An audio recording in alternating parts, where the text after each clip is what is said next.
Welcome to SFC Academy, your go-to freight decarbonization education and knowledge hub. Let's take a closer look at how sustainable marine fuel, or SMF, is handled under the EU's new FuelEU Maritime regulation as shipping is transitioning away from fossil fuels. When fuel is burned, the emissions are counted as Scope 1 emissions for the shipping lines because they are the ones burning the fuel on board during combustion. But at the same time, these emissions are also reported as Scope 3 emissions by the cargo owner because it's their goods being shipped. To reduce emissions, SMF can be used instead. Cargo owners interested in climate-friendly transportation can take voluntary action by claiming lower emission profiles in their carbon balance sheet through procuring Low Emission Transport Services, or LETS, based on book and claim. Case 1. Voluntary Market. If a demand signal of voluntary decarbonization is given, the shipping line adds SMF to its fuel system, blending it across vessels. With a mass balance approach where sustainable and conventional fuels are mixed but tracked separately, by burning the fuel mix in the vessels, the shipping line generates Low Emission Transport Services and allocates the low emission attributes to its transport services. The shipping line accounts for these savings in its Scope 1, absolute and specific GHG inventory, the freight forwarders and cargo owners in Scope 3, even without the SMF being physically burnt on the actual vessel the container is carried on. The result? The transport service purchaser benefits fully from the SMF investment in its Scope 3 inventory, be it a forwarder or a cargo owner. Everyone else? They don't receive any benefit from this specific SMF. Case 2. Compliance and regulatory action. Regulators introduce firm rules to decarbonize shipping, just like EU's FuelEU Maritime. We'll now explain what this means and how it interacts with voluntary efforts in terms of additionality and compliance.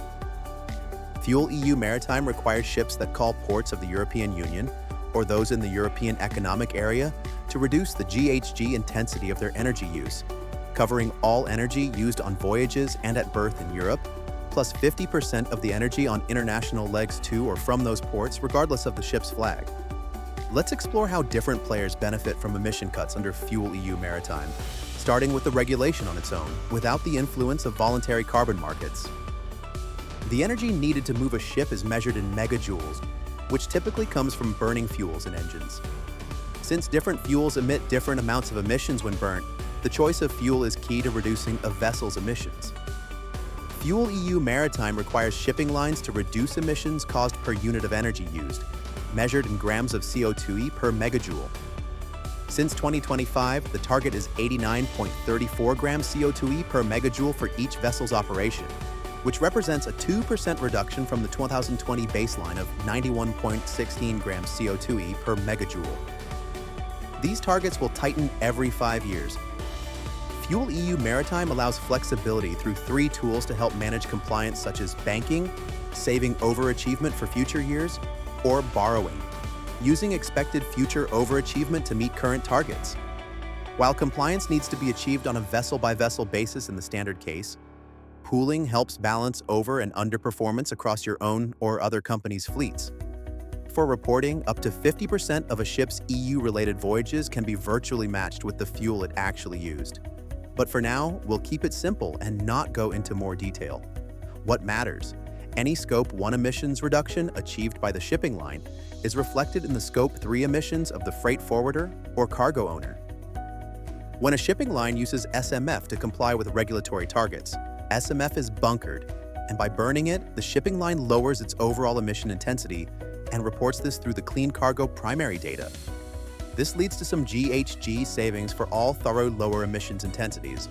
However, a carrier should not book or take a tradable market-based approach with the low emissions attributes of transportation created on fuel they use for compliance on the voluntary market.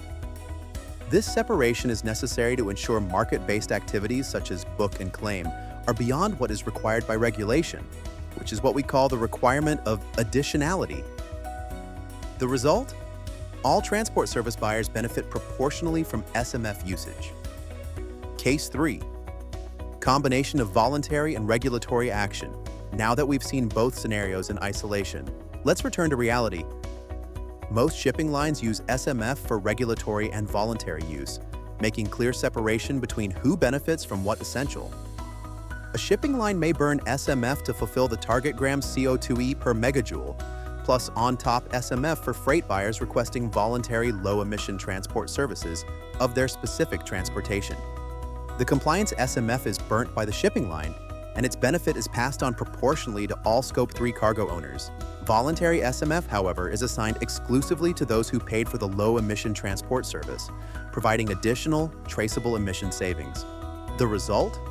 All cargo owners get a small benefit from regulation, which is allocated across the shipping line's network on specific trade lanes, while voluntary buyers get additional, traceable emission savings beyond the regulatory SMF as part of their low-emission transport service. To summarize, fuel providers blend fossil fuel with SMF for regulations and voluntary markets at bunkering ports. Shipping lines use a blend of fossil and SMF across their fleets. Freight forwarders book capacity from shipping lines.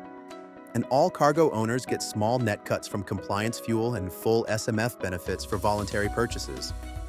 If you'd like to learn more, enroll in our maritime emissions calculation and practice training.